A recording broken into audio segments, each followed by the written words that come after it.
C'est à la place des fêtes de Yem, précisément au gymnase Omnisport Omar Bongo Ondimba, que le Premier ministre, chef du gouvernement, Raymond Donsima, accompagné du gouverneur de la province du Wellington, Jean-Gustave Mévian Méobian, a été accueilli par une salle d'applaudissements des participants à ces assises. Occasion pour le président du conseil départemental de Ouele, Daniel Ndoumou Obam, de souhaiter la bienvenue au chef du gouvernement. Monsieur le Premier ministre, oui, nous pensons que les thématiques retenues pour meubler nos échanges répondront à nos attentes. Elles ont été identifiées en corrélation avec l'objectif poursuivi par nos assises de Libreville, à savoir élaborer dans les meilleurs délais un schéma directeur cohérent de nature à optimiser la mise en œuvre du plan stratégique Gabon émergent, cher au président de la République, chef de l'État, son Excellence Ali Bongo Ondimba. Nous remercions l'ensemble des bonnes volontés qui ont permis la réalisation de ces assises. Nous formulons des vœux de succès à nos travaux et vous souhaitons à tous un des séjours agréables à Oyem, chez vous, chez nous. Au nombre de personnes présentes dans la salle, il y avait les représentants de l'administration, opérateurs économiques, société civile et communauté rurale. Le message d'espoir et de volonté politique pour l'intégration réelle du Wellington dans le plan de développement général, c'est dans cette logique que s'inscrivent ces journées économiques du Wellington. Monsieur le Premier ministre, dans son propos de circonstance. L'objet de cette rencontre, au-delà de l'occasion exceptionnelle qu'elle offre à ceux d'entre nous qui s'étaient perdus de vue de se retrouver et d'évoquer des souvenirs communs, c'est bien de nous inscrire dans une démarche de synchronisation entre la croissance économique du Wellington et celle de l'ensemble du pays. Nous sommes en fait invités à un exercice de questionnement sur les mécanismes de fonctionnement de l'économie de cette province, les modalités de son alignement au plan général qui encadre la stratégie économique de notre pays. C'est donc une occasion opportune de faire trois choses utiles. D'abord, mettre en évidence la façon dont fonctionne l'économie dans cette partie du territoire. Ensuite, passer en revue les opportunités et les contraintes qui la caractérisent.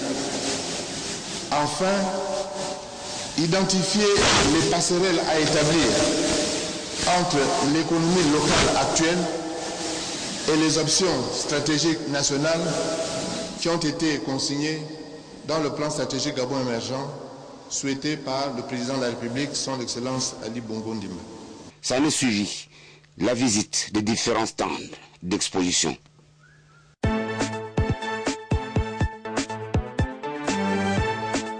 Ils sont nombreux les Gabonais qui n'ont plus de poisson frais ou de la sardine fumée au menu. Et c'est là depuis belle lurette déjà. Et pour cause, la flambée des prix du poisson frais et de la sardine fumée sur le marché. Un tour au Pont Nomba, dont la réputation n'est plus à démontrer, a suffi pour confirmer ce triste constat. Elle est bien loin la belle époque où le kilo de poisson frais coûtait 1500 francs CFA et 5 sardines fumées 200 à 200 francs CFA selon la taille. Les habitués du Pont Nomba n'en reviennent pas. Les prix ont triplé, sinon quadruplé. Le poisson frais coûte entre 3000 et 4500 francs le kilo. Quant à la sardine fumée, elle se vend désormais à 1000 francs CFA le tas de 5 à 10 selon la taille. Pourquoi une telle flambée de prix? Que font les autorités compétentes pour endiguer ce phénomène? Résolument lancées dans la lutte contre la vie chère, avec des mesures aussi fortes que la suppression des droits de douane et de la taxe sur la valeur ajoutée de plus d'une centaine de produits de première nécessité, comment expliquer l'attitude des autorités compétentes qui semblent aveugles, sourds et muets devant le calvaire des Gabonais d'origine et d'adoption qui ne savent plus à quel sens se vouer? Qui fixe les prix? Sur quels critères les fixe-t-on? Autant de questions que se pose le Gabonais typique, partisan passif de la vie au quotidien qui se résume par un bon nombre d'expressions dont la plus usuelle est « on va encore faire comment ?» Les clients rencontrés sur le lieu ne se sont pas prononcés sur la question. Quant aux commerçants, le problème trouverait son origine suite à la mesure de suspension périodique de la pêche. À quelques encablures de là, nous avons surpris plus d'une dizaine d'embarcations de pêche. Que se passe-t-il réellement, est-on tenté de se demander? Qui des pêcheurs ou des commerçants ferait-il la pluie et le beau temps? Quelle est la part de responsabilité des autorités compétentes devant cette situation qui accable plusieurs milliers de foyers? Autant de questions qui méritent de trouver des réponses.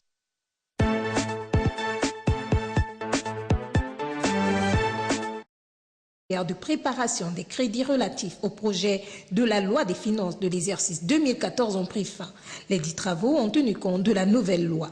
Pour le budget 2014, il fallait élaborer un budget à blanc, c'est-à-dire qu'un budget en mode budgétisation par type de programme et qui ne sera pas exécutable sous cette forme en termes de mission, programme et action, mais cela permet, n'est-ce pas, aux différents acteurs de se familiariser avec ce nouveau processus.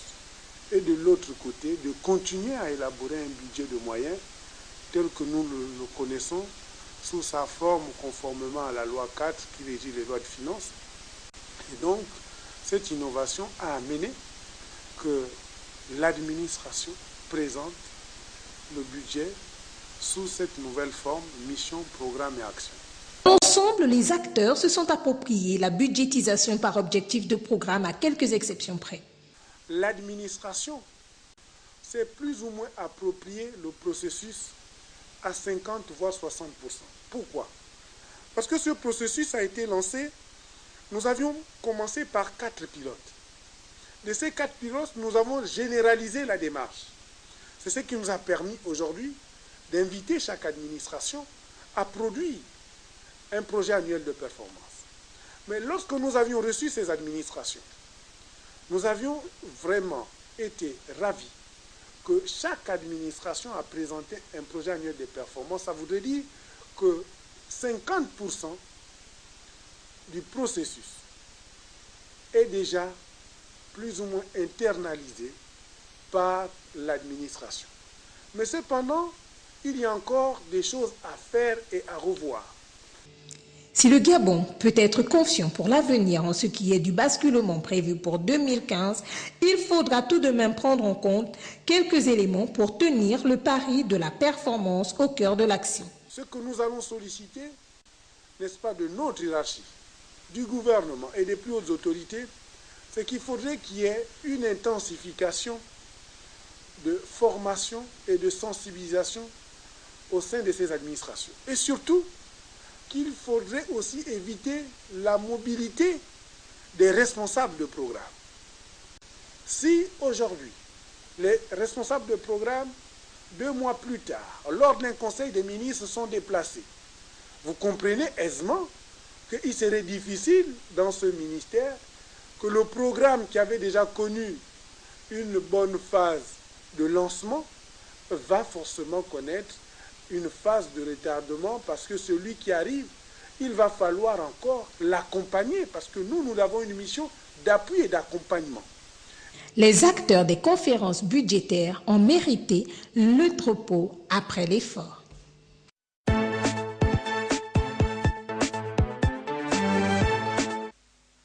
Face aux différentes incriminations tenues à l'encontre de la communauté internationale dernièrement, Joachim Chissano en a donné son avis cet après-midi à son arrivée à Ivato. Il n'y a pas d'ingérence parce que nous faisons notre travail dans le contexte d'un pays comme Madagascar qui appartient aux organisations internationales, qui a des devoirs et des droits. Donc, si un pays est hors de ses devoirs, l'organisation à laquelle ce pays appartient doit prendre des mesures d'ordre disciplinaire. À lui d'ajouter que la différence de point de vue entre les politiques malgaches ne devrait pas créer de désordre, tant au niveau de la vie de la nation en général qu'au niveau du processus électoral. Il ne devrait pas créer de désordre.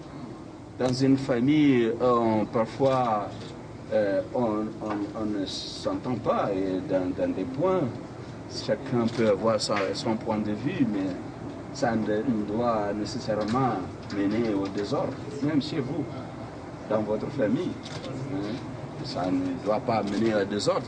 Questionné par les journalistes sur d'éventuels boycotts des rencontres par certaines mouvances, Joachim Chissano réplique qu'il n'oblige personne à le rencontrer. S'il y a des Malgaches qui ne veulent pas de la médiation, on ne force pas.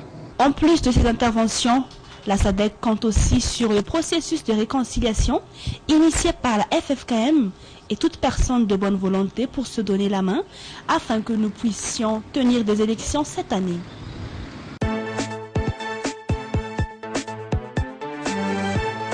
Il s'agit de la 103e réalisation effectuée par le ministère de la Communication dans toute l'île. La région Sava dispose à présent d'un nouveau bureau studio muni de caméras, d'ordinateurs et d'autres matériels techniques et informatiques. Le ministre de la Communication, Harry Laurent Rahadzasson, a promis la remise d'une pylône à Sambava Centre d'ici peu, ainsi qu'un nouvel émetteur d'une puissance de 500 watts pour la TVM et la RNM locale.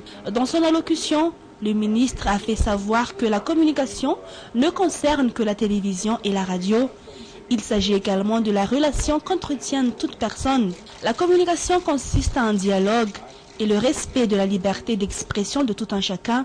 C'est également le principal objectif du ministère, a-t-il indiqué. Lui d'ajouter que ce nouveau bureau studio permettra au personnel de la TVM et de la RNM sur place de produire des émissions locales, ainsi que de promouvoir les informations locales. Le chef de la région n'a pas hésité d'exprimer ses remerciements au président de la transition qui a donné l'autorité au ministère de la Communication d'effectuer de telles réalisations.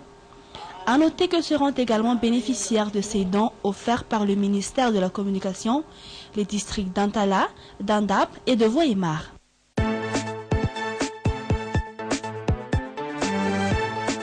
Généralement toxiques. Leur utilisation requiert ainsi beaucoup de vigilance car ils peuvent détruire l'environnement et avoir un impact nocif sur la santé des animaux et des hommes. De ce fait, quelques dispositions devraient être prises avant d'en faire usage, tels le port d'un combinaison, des gants, des lunettes ou d'autres accessoires simples comme les mouchoirs. Selon Hervé Francis Rakoutinjavouni, formateur, l'achat de ces produits ne devrait pas être effectué que dans les points de vente spécialisés de ce genre. Seuls des produits étiquetés doivent être mis sur le marché. L'importation et la vente des pesticides sont régies par la loi. Le contrôle de sa mise en œuvre relève de la compétence du service vétérinaire au sein du ministère de l'élevage. Comme le souligne le Dr Marcelin Biarman, directeur du service vétérinaire, les produits importés doivent répondre à certaines exigences au niveau de la qualité et au niveau de la protection de l'environnement. Ces lois sont également appliquées pour la vente. Ainsi, les produits doivent posséder une autorisation de mise sur le marché, délivrée par le pays d'origine. Ils doivent provenir d'un laboratoire ayant la GMP ou la pratique de bonne fabrication. En cas de non-respect de ces critères, le service vétérinaire ne délivre aucune autorisation pour l'importation des pesticides. Si les produits sont déjà arrivés aux frontières, ils seront refoulés, comme l'explique toujours le docteur Marcelin Biarman. Et dans le cas où ils sont déjà mis sur le marché, le service vétérinaire procède à la saisine. Réhabiliter un réseau routier de près de 3000 km. Le pari que se sont assignés les autorités locales à Ilizi concerne pour sa première étape 70% des routes nationales et des chemins de wilaya. En ce qui concerne le désenclavement, nous pouvons citer le chemin de Wilaya 473 reliant Ilizi à Tahat sur une distance de 146 km, alors que les études se poursuivent pour la route reliant Ilizi à Borj Omar Idriss, longue de 360 km. Le problème des inondations au niveau de Oued Tahmet sera également résolu, et cela grâce à la réalisation d'un ouvrage d'art. Au niveau de cet atelier, nous avons les travaux de terrassement et les travaux de génie civil, consistant à la pose des buses et de la dalle. Le délai de réalisation de cet ouvrage est de 5 mois. Des travaux qui répondent aux attentes des usagers de la route dans cette région. Je viens d'arriver d'In Amenas. La route entre In Amenas et Ilizi est parfaite. La route actuellement n'a rien à voir avec celle qu'on empruntait par le passé. D'ailleurs, c'est de ça dont nous parlions depuis tout à l'heure, mes amis et moi. Je viens de Debdeb et je peux vous confirmer que la route a été admirablement réhabilitée. Des travaux de réhabilitation à même de booster la vie socio-économique dans tout le sud algérien.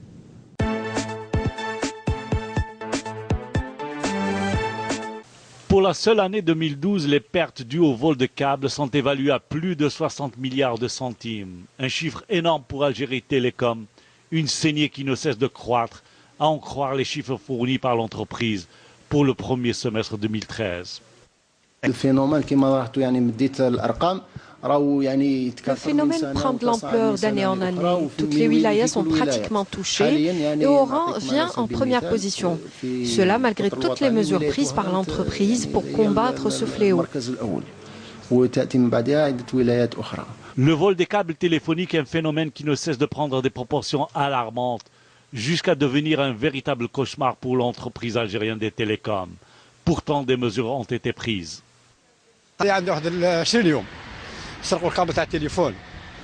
On a été volé pendant le mois de Ramadan et même après l'Aïd. Maintenant, nous avons placé des caméras de surveillance.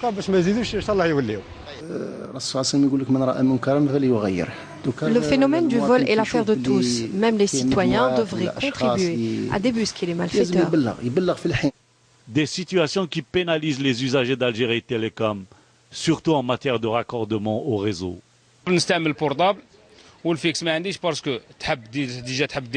Moi, souvent, j'utilise mon téléphone portable. Je n'ai pas le fixe et c'est difficile d'avoir une ligne. Et pour l'Internet, s'il n'est pas coupé. Le débit est souvent faible. On nous parle aussi de vol de câbles. Ici, il n'y a pas d'accès à Internet. Et lorsque le réseau est rétabli, il ne dure pas plus de 2 jours. Pourtant, du côté d'Algérie Télécom, on parle déjà de la 3G pour la fin de l'année.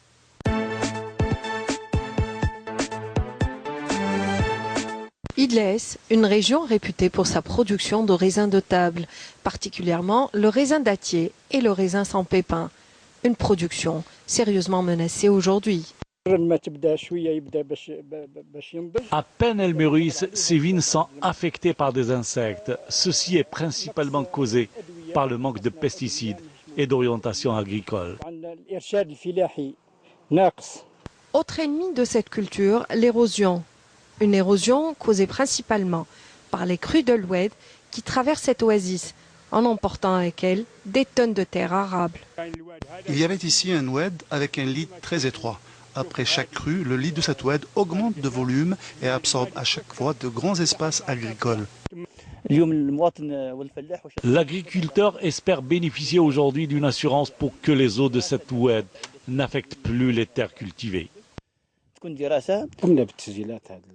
On a inscrit plusieurs projets pour développer la vigne, mais aucune suite n'a été donnée jusque-là. La viticulture, une filière qui suscite beaucoup d'engouement auprès des jeunes de Tamanrasset qui veulent profiter des différents dispositifs mis en place par les pouvoirs publics pour développer l'agriculture dans les régions du sud.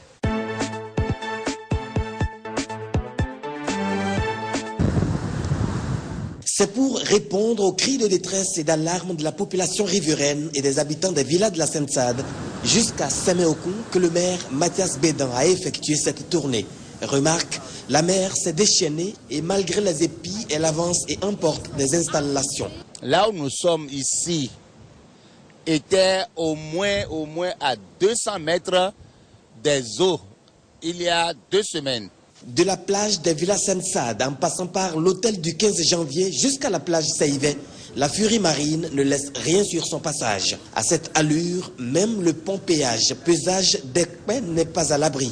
On vit avec la sensation de danger permanent et on ne peut que prier tous les jours et les instances, les hautes autorités et le ciel pour qu'on trouve une solution rapide à notre situation. Sinon, vous voyez, ça a pris 15 mètres en moins d'1 mois. Dans le mois qui vient, voire dans les 2 mois, on sera là-bas au bout. On sera tous partis à l'eau. Avant, il y a peut-être 2 mois, on était à 10 à 15 mètres de cette clôture-là. On pouvait marcher tranquillement jusqu'à aux gens de la forêt qu'on a là-bas. Donc, cet épi-là, ou comme les autres épis, moi je dis, ce n'est pas suffisamment long. Ce n'est pas suffisamment profond et l'impact est automatique. Si on ne met pas des épis, dans moins de 3 ans, le pont péage épais même serait parti.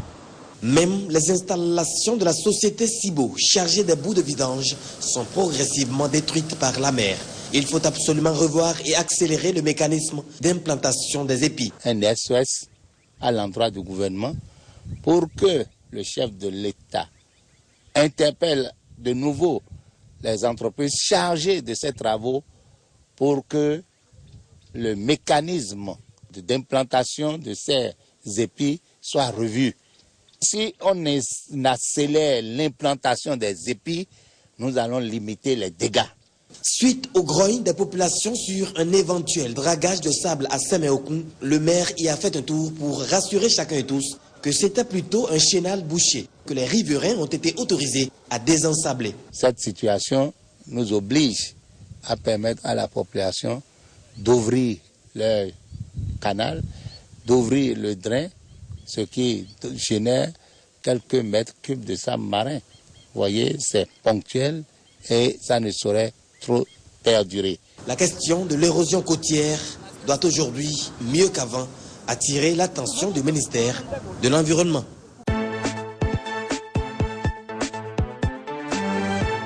L'édition 2013 de la célébration de la Journée internationale de la jeunesse est l'occasion choisie par Hunger Project pour faire le point de ces différentes actions en faveur de la jeunesse béninoise.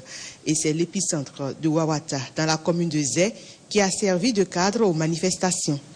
En effet, cela fait 3 ans déjà que l'ONG s'est engagée à prendre en compte les jeunes en les initiant à l'entrepreneuriat, sortant ainsi beaucoup d'entre eux du cercle vicieux du chômage.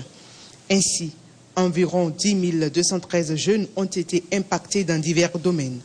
Seulement, l'ONG devra encore relever un certain nombre de défis pour sortir réellement ces jeunes de l'ornière. Parlant aujourd'hui donc de l'autonomisation des épicentres, il y a lieu de faire tout l'effort nécessaire pour que les jeunes d'eux-mêmes puissent s'approprier tout ce qu'on leur est en train d'enseigner et de leur apprendre pour que même au départ de Hunger Project, ils puissent continuer les activités comme si c'était d'eux-mêmes qui les ont initiés. Le président de l'ONG Hunger Project a rappelé le rôle prépondérant et décisif que joue la jeunesse dans le développement de toute nation. Il sollicite par la même occasion la mobilisation de tous les acteurs de développement. L'hymne national du Bénin commence par « Enfants du Bénin debout ». Et je voudrais emprunter à l'énergie que véhicule cette exhortation pour dire « Enfants des épicentres de Hunger Project debout » pour vous bâtir vous-même comme filles et garçons dignes, mais dignes et responsables. Debout également pour participer à l'autonomisation des épicentres. Debout également pour tirer le meilleur avantage des migrations et en éviter les aspects pervers. Migration des jeunes, faire avancer le développement. C'est le thème retenu cette année pour la célébration de la Journée internationale de la jeunesse. Plusieurs jeunes ont témoigné à Wawata des bonnes œuvres de Hunger Project, des œuvres qui leur ont permis de se faire compter aujourd'hui au nombre des entrepreneurs agricoles.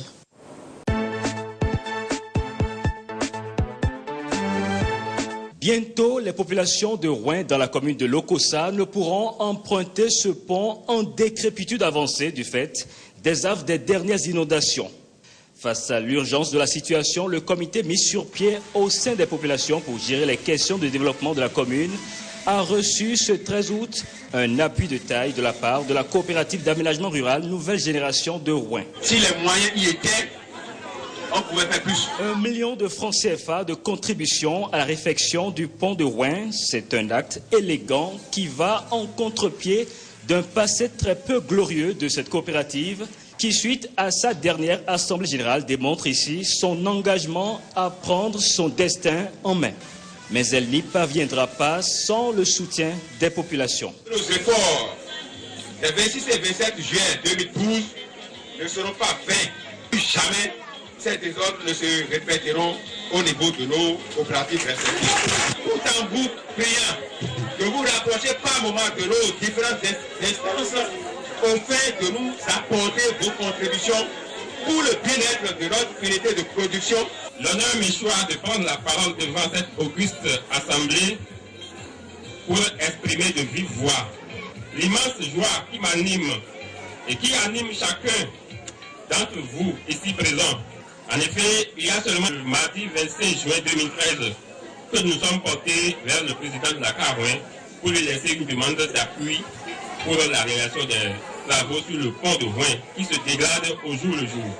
Car les alertes au niveau des autorités familiales n'ont pas eu un écho favorable. Cette démarche de la coopérative d'aménagement rural, célébrée sur la place du marché de Rouen, vient ainsi amortir les 3 033 000 environ que coûte la réfection du fameux pont.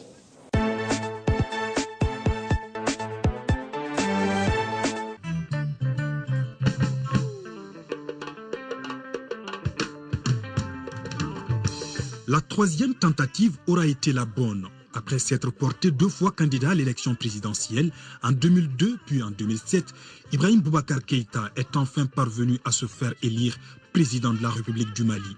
IBK, comme l'appellent ses proches, est né le 29 janvier 1945 à Koutiala. Il obtient son BEPC en 1962, puis son baccalauréat, option philo-lettres classiques, en 1965 au lycée Terrasson de Fougères, actuel lycée Askia Mohamed.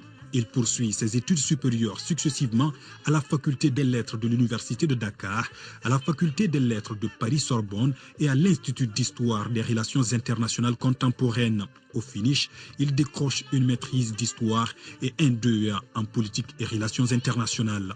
Il travaille d'abord en France comme chargé des recherches au CNRS de Paris et chargé d'enseignement sur les systèmes politiques du tiers-monde à Paris-Tolbiac. Au début des années 80, il revient au Mali comme conseiller principal du Fonds européen de développement, puis patron de l'ONG Terre des Hommes, dont l'action couvrait le Mali, le Niger et le Burkina Faso. Dans la foulée, Ibrahim Boubacar Keïta milite activement dans le mouvement démocratique jusqu'à la chute du président Moussa Traoré. Il rejoint après les élections de 1992 la présidence de la République où il sera conseiller et porte-parole du président Alpha Oumar Konaré. Il est nommé ensuite ambassadeur pour la Côte d'Ivoire, le Gabon, le Niger et le Burkina Faso avec résidence à Abidjan, poste qu'il occupera jusqu'en novembre 1993 avant d'entrer au gouvernement comme ministre des Affaires étrangères. Le 4 février 1994, Ibrahim Boubacar Keïta est nommé Premier ministre au moment où le régime du président Konaré est confronté à une crise scolaire, à des grèves syndicales et à une recrudescence de l'insécurité dans le nord du pays. IBK réussit à juguler ces crises qui avaient ébranlé le pouvoir.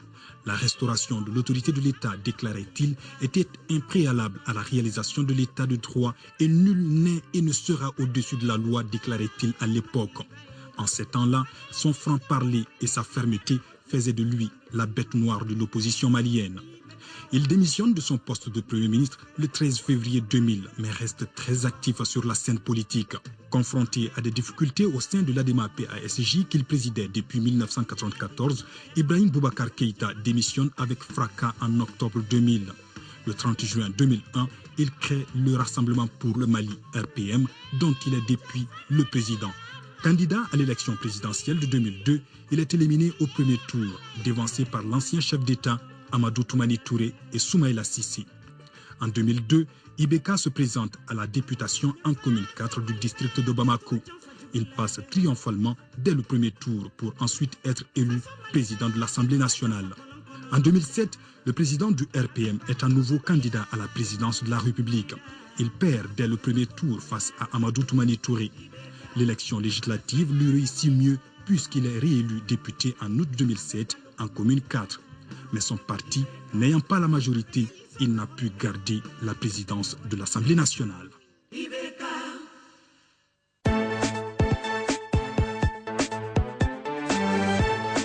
Le 12 août, consacré Journée internationale de la jeunesse depuis 2000, est célébré au Mali à travers des actions citoyennes depuis 2005. Mais en raison du 10e tour de l'élection présidentielle, la journée a été reportée au 20 août. C'est pourquoi le site destiné à la construction du Palais des Pionniers a servi de cadre au lancement des activités. Le développement de toute société est intimement lié au destin de ces jeunes qui doivent en constituer l'armature. Les jeunes sont à la fois les successeurs de l'ancienne génération capables d'insuffler une nouvelle force à la société. En même temps, les guides responsables de la future génération des jeunes, c'est-à-dire les enfants d'aujourd'hui. Le thème de cette année est « Contribution des jeunes à l'effort de réconciliation nationale, de la consolidation de la paix et de la sécurité ». Un thème évocateur, interpellant, la jeunesse qui doit faire face aux multiples défis et consolider les acquis en vue d'aspirer à un meilleur devenir. Cette journée du 20 août est une date symbole. La jeunesse malienne s'engage devant vous pour prendre une part active dans la vie future du pays avec des missions d'Europe, contribution des jeunes à l'effort de la guerre. Nous n'avons pas voulu rester en marge de la reconquête du pays. Les autorités, quant à elles, mesurent toute la portée de la journée qui permet à la jeunesse de mener des activités à caractère public concernant la vie de la nation. C'est l'occasion pour nous de fêter la jeunesse malienne. Vous savez, cette jeunesse a connu beaucoup d'épreuves dans l'année qui vient de s'achever. Au moment où on sort de la crise, il faut faire le bilan de ce qui a été fait au niveau de cette jeunesse, c'est ce que nous avons fait ce matin. Et nous avons profité aussi pour mobiliser la jeunesse afin qu'elle contribue à l'effort de réconciliation nationale, de consolidation de la paix et de la sécurité dans le pays. La plantation d'arbres sur le site des Pionniers a aussi été l'un des temps forts de cette journée, ainsi que la réouverture du siège du Conseil national de la jeunesse.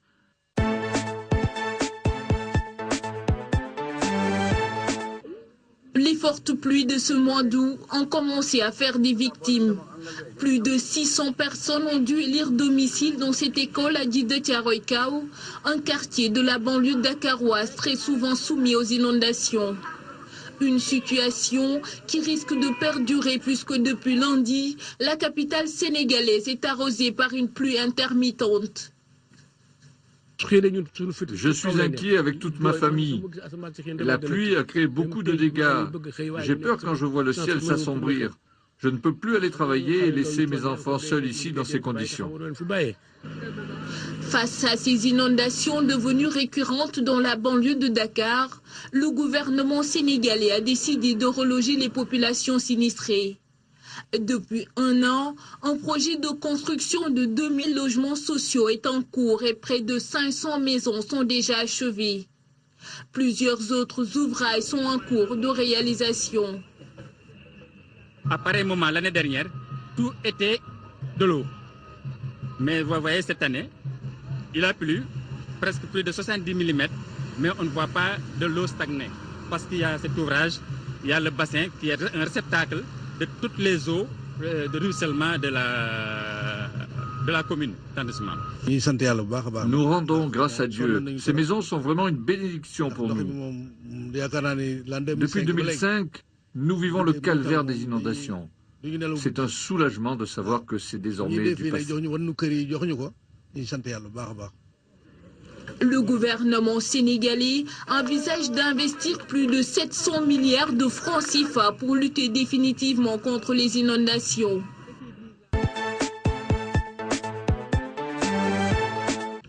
Présenté assis dans une pièce, le regard perdu, Mohamed Badi, le guide suprême des frères musulmans, a été arrêté dans la nuit de lundi à mardi, a annoncé le ministère égyptien de l'Intérieur.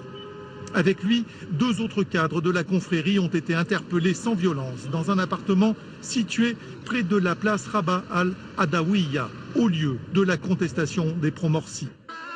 Âgé de 70 ans, Mohamed Badi a été élu à la tête du mouvement en janvier 2010 et mène depuis le 3 juillet, date de la destitution par l'armée du président élu Mohamed Morsi, la contestation à travers le pays. Dans les rues du Caire, son arrestation est accueillie favorablement. L'arrestation de Badi, c'est une grande réussite. Je suis très heureuse. C'est un individu méchant, horrible. C'est un ennemi. Aucun mot ne peut vraiment le décrire. Je ne sais pas quoi dire. Nous sommes reconnaissants envers la sécurité de l'État, envers l'armée et envers le général Sissi. L'image du guide capturé tourne en boucle sur les télévisions publiques et privées qui soutiennent largement les militaires. Cette arrestation affaiblit un peu plus les frères musulmans dont les cadres les plus importants ont été arrêtés. Ils doivent être jugés à partir du 25 août, comme Mohamed Badi, accusé d'incitation à la violence. Mais la mouvance islamiste n'a pas l'intention de changer de stratégie. L'incarcération de Mohamed Badi, le guide suprême des frères musulmans, est une injustice. Il représente une grande valeur pour nous. Nous sommes tristes, mais les frères fonctionnent comme une coalition à tous les niveaux de la société. Et cette arrestation n'affectera pas nos opérations et notre droit de protester pacifiquement contre quoi que ce soit. Première cible, la presse, que les frères musulmans appellent à boycotter pour son soutien aux militaires. En réponse à cette accusation, les journalistes ont quitté la salle.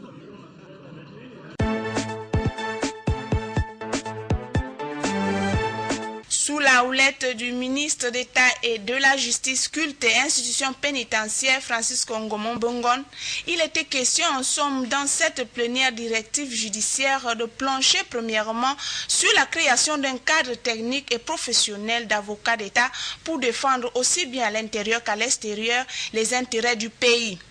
Une institution annexe dépendante du ministère de la Justice dans la création date depuis la promulgation de la loi numéro 2/2011 du 14 juin et qui jusqu'à ce jour évolue encore dans l'anonymat encore inexistante.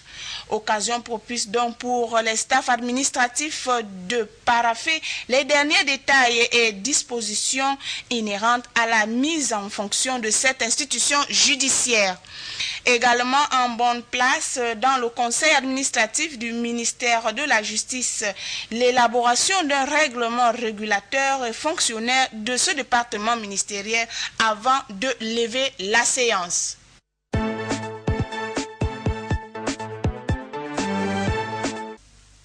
Pékin, la capitale de la République populaire de Chine, a été le théâtre par excellence du 50e de la médecine chinoise en Afrique, célébré en grande pompe du 16 au 17 août dernier.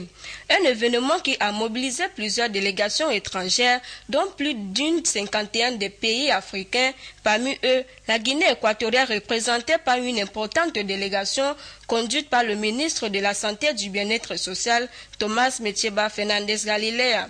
Après la motion de bienvenue du président chinois Xi Jinping aux différentes délégations, les travaux de ce forum se sont ouverts sous les auspices de la vice-ministre chinoise de la Santé, Lu Yangdong, qui dans son allocution inaugurale a mis en relief le renforcement quotidien de la coopération sino-africaine dans le secteur social et surtout sanitaire, avec à la clé l'amélioration des services sanitaires avec notamment la lutte contre des pandémies et la leucémie infantile. Une coopération africaine d'intérêt mutuel qui se caractérise toujours par l'importance du don et l'assistance sanitaire. Le cinquantenaire de la médecine chinoise en Afrique a choisi par slogan « Ensemble nous irons loin » a permis aux gens asiatiques et au continent africain, en cas d'émergence, de raffermir davantage la coopération dans ce secteur et de se concerter pour trouver des solutions appropriées de potentialiser ce secteur, notamment la formation professionnelle, l'équipement en infrastructures matérielles et de logement. Comme l'ont souligné dans leurs allocutions les délégations de Guinée équatoriale, du Cap-Vert et des îles Comores. Le gouvernement de Pékin a également profité de l'occasion pour valoriser hautement la volonté politique de Malabo dans son ambitieux projet d'émergence en 2020 en faisant de la santé pour tous plus qu'un slogan mais une réalité quotidienne et figure des premières urgences de la nation de Biangema Mbazogo.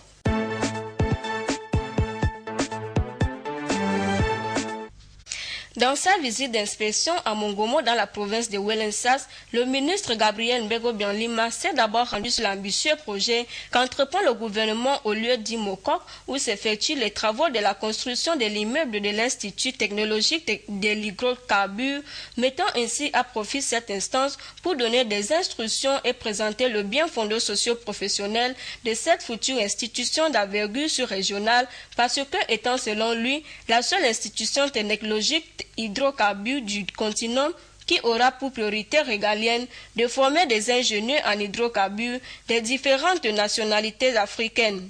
Autant donc pour Gabriel Mbega de sensibiliser la population riveraine de Mokom et le maître d'ouvrage de ce chantier sur l'importance que revêt cet ambitieux projet du gouvernement qui mérite toute sa valorisation.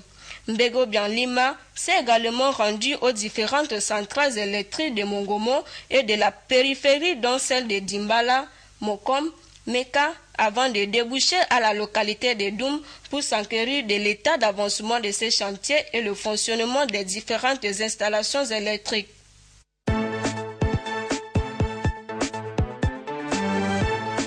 La Chine, fidèle partenaire, sinon l'un des plus privilégiés de la Guinée équatoriale dans la formation des ressources humaines, hormis d'autres secteurs comme la construction ou l'agro-pastoral, où Pékin octroie presque chaque année plus d'une centaine de bourses d'études et de formation professionnelle aux équato-guinéens. À cette énième cuvée de 39 étudiants équato-guinéens qui va incessamment rallier le géant asiatique pour leurs études universitaires, n'est qu'une autre bouffée d'oxygène, la cerise sur le gâteau de cette coopération sino-guinéenne qui est on ne peut plus excellente, fructueuse et sincère. Une coopération horizontale qui, sans cesse, rame en phase avec les ambitions du millénaire de la Guinée équatoriale, celle d'atteindre positivement son point d'émergence en 2020 avec en priorité la formation des ressources humaines. Hier justement, à l'ambassade de Chine, les orateurs se sont succédés, notamment le représentant du ministère de l'Éducation nationale, celui du Parti démocratique de Guinée équatoriale, toujours en quête de ses idéaux politiques, le développement progressif du pays, tout secteur confondu, la représentante du collectif des boursiers et enfin le diplomate chinois. Tous ont loué cette coopération multisectorielle indéfectible entre la Guinée équatoriale et la Chine. Occasion propice également pour le diplomate chinois de présenter objectivement aux étudiants équato-guinéens les merveilles multisectorielles et multidimensionnelles dont regorge le géant asiatique et qui vont désormais s'offrir à eux et qu'ils vont d'ailleurs eux-mêmes découvrir pour leur total épanouissement, tout en sachant que leur principale priorité et objectif est de regagner le pays avec des têtes bien faites.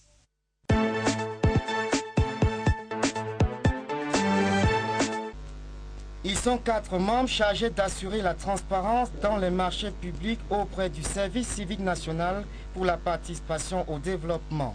Ce sont les membres de la commission interne de passation des marchés publics. Ces nouveaux responsables ont été installés dans leurs fonctions le 21 août à Yaoundé par le directeur du service civique, Ayoub També. Les marchés publics, un secteur sensible au Cameroun où la corruption a fait son nid. Avec la création d'un ministère chargé spécialement des marchés publics le 9 décembre 2011, le chef de l'État veut non seulement mettre de l'ordre dans ce secteur, mais surtout continuer son combat contre la corruption. Ces membres de la commission des marchés publics auprès du service civique ont la lourde mission de la transparence et de la bonne gestion. Cela arrive au moment où le président Biya a constaté de nombreux manquements dans la gestion des marchés publics, a dit le directeur du service civique, Ayoub També. Le service civique national pour la participation au développement est un organe d'éthique qui met en avant les valeurs morales. Les membres de la commission des marchés doivent donc prêcher par le bon exemple en excluant toute idée de détournement de fonds publics et de corruption.